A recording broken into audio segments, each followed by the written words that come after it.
So, what brings you to New Orleans? Well, my wife is from here. We're gonna love it here. I promise. And this city's full of freak shows. You know, everybody's got a heart. Nobody's a star. Mr. Stone, do you have a history of outbursts, delusions? No.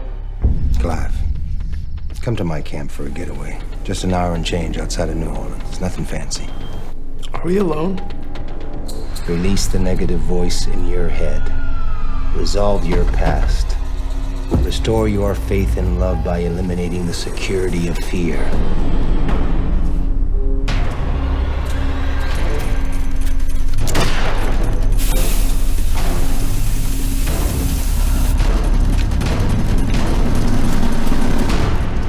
Breakthroughs happen from realizations you make, not from anything somebody else tells you. Yeah, so I got contacted by a young African-American director whose name is Joan Carbon, who had done a short film that went to Sundance just before, and he had written a film that was taking place in New Orleans, talking about the creation of a terrorist group. This is involving not Islamic terrorism, but white terrorism, where all of a sudden people in the United States, fed up with their government, decide to do a terrorist act to wake up their political consciousness for revolution. Very tempting role.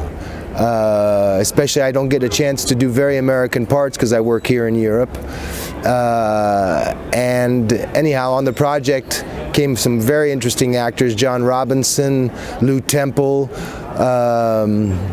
So when I saw the cast and I read the script, I was very excited to do it, went to New Orleans, and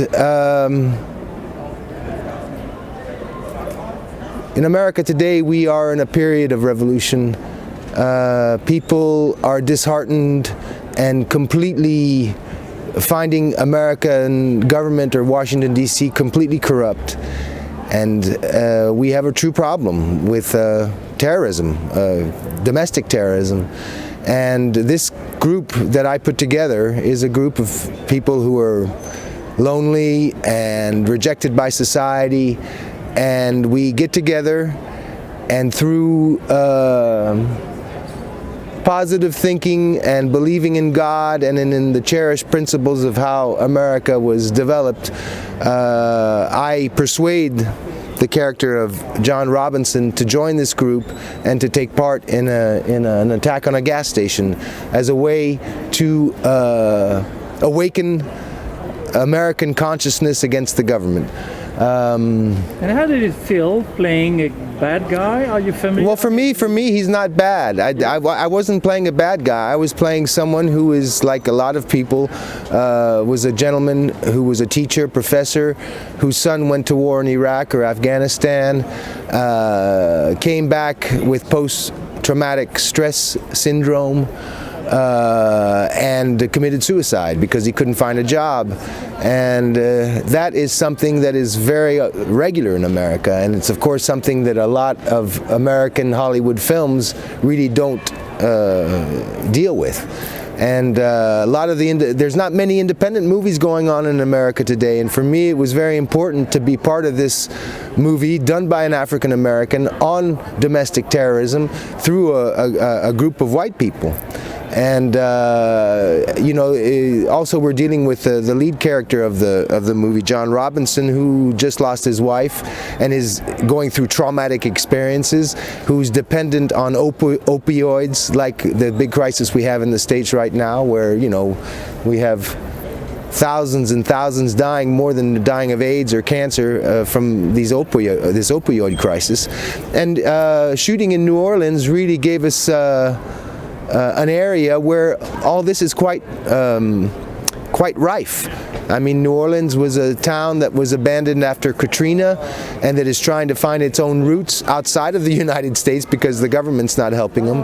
And so all the political kind of undertones that were going on in New Orleans served the movie.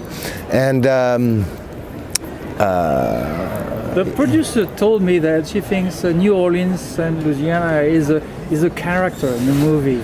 Well, it is. I mean, the first of all, the weather and the very flat terrain, but it's also like Detroit. It's a city that's been abandoned by the nation, and that abandonment people can't understand when all of a sudden there is nothing. There's the water. Running water is a gift. And the blatant racism, the fascism that's starting to come out of those places because there's no more order, and it's almost like a little petri dish of what might happen to America in the future, because in America we're all armed, and we're not afraid to use these arms, and we're in a situation where civil war could start in a day because everybody's armed. And to deal with a film that is dealing with a group of individuals who are so unhappy with the situation in the country that they're willing to do a terrorist attack, I think is an interesting proposition for a film, because everybody is thinking about it, and nowhere in the entertainment community is anyone talking about it. So I'll be curious to see how this film works, especially in the festival circuits, because I haven't seen many films with the same subject. How is it working with a first-time director, coming from short to feature? How did it? Well, the thing is working with a first-time director, I've done it many times, and I've luckily done 70 movies. I know how to do my job well without creating waves. I'm there for, I think he was a little bit impressed by me because I'm there at his service. So I basically was there, asking him what he needed and what he wanted. The situation of the shoot was quite difficult. Yes. But luckily I had the good chance of doing the Big Blue, seeing the horrors of celebrity and knowing that I wanted to become an actor, and I take a great pleasure in doing what I do. And with Joan, he was going, of course, through the nightmare of making a first film. So all I could really do for him was be there to serve, and I think he was happy with my performance. I also helped him out, as a director, and because I've directed a couple movies, but.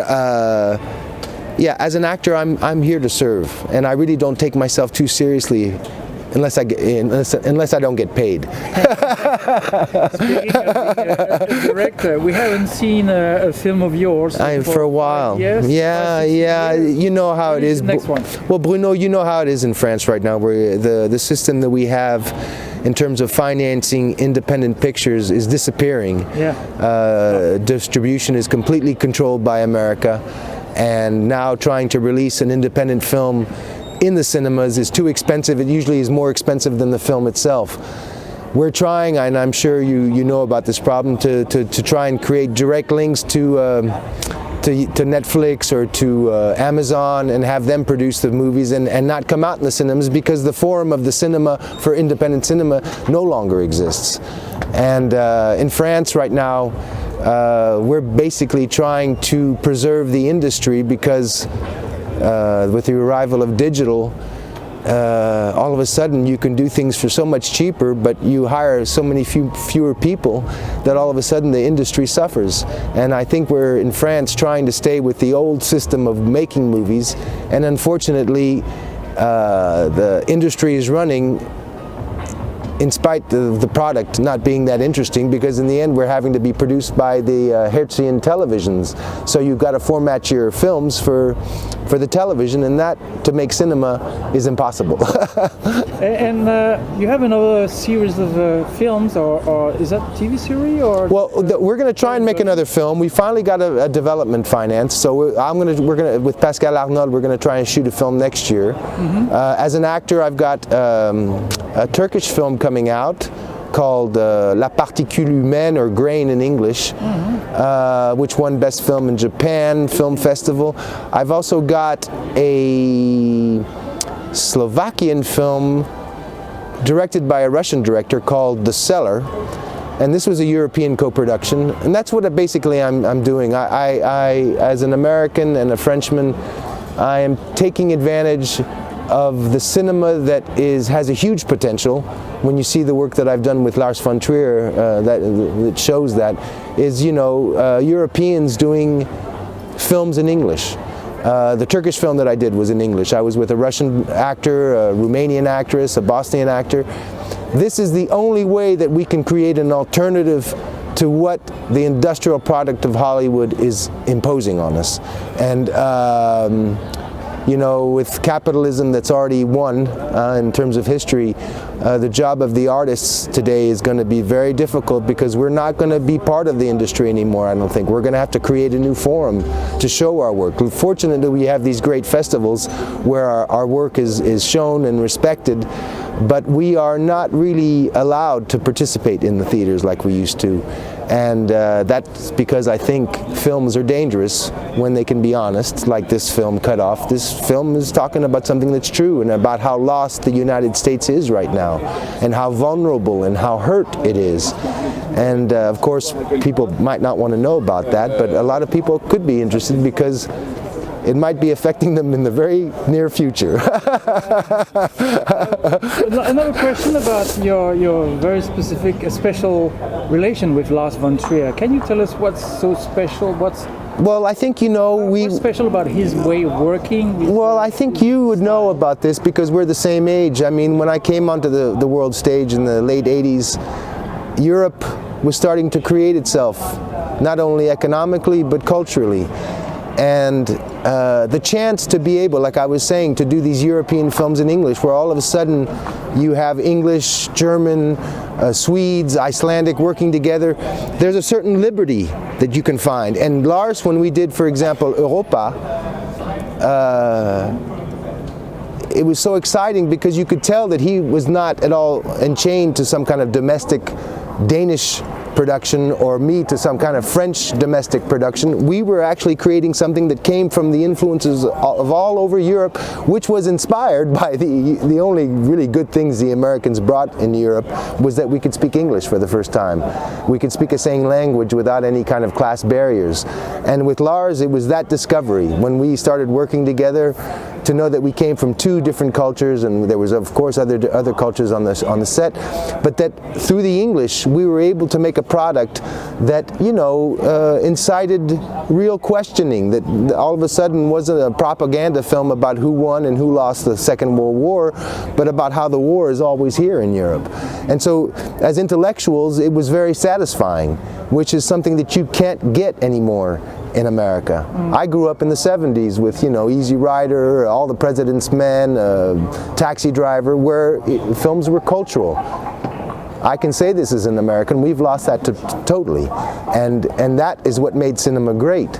And I think the reason Joe and Carbon asked me to do the film is that he saw that I was an American involved with those kind of films, and I think he was proud that I was involved with this project.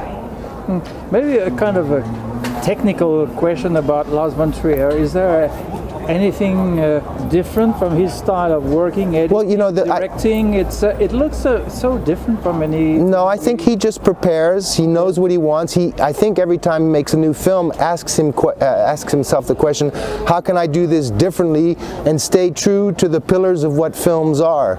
Lars is a family man. We start at 8 o'clock in the morning, we finish at 4 in the afternoon, no overtime. It's work, and it's a very respectable workplace.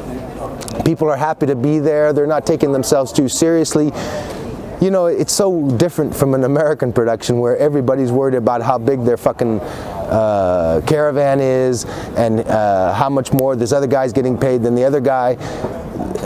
We've become Soviet. We've become Sovietic, like Soviets but capitalist Soviets. It's become so rigid, and with Lars, that rigidity doesn't exist, and that's why you have a lot of American artists going from America to Denmark or Sweden to work with him for minimum scale pay, because he offers that humanity.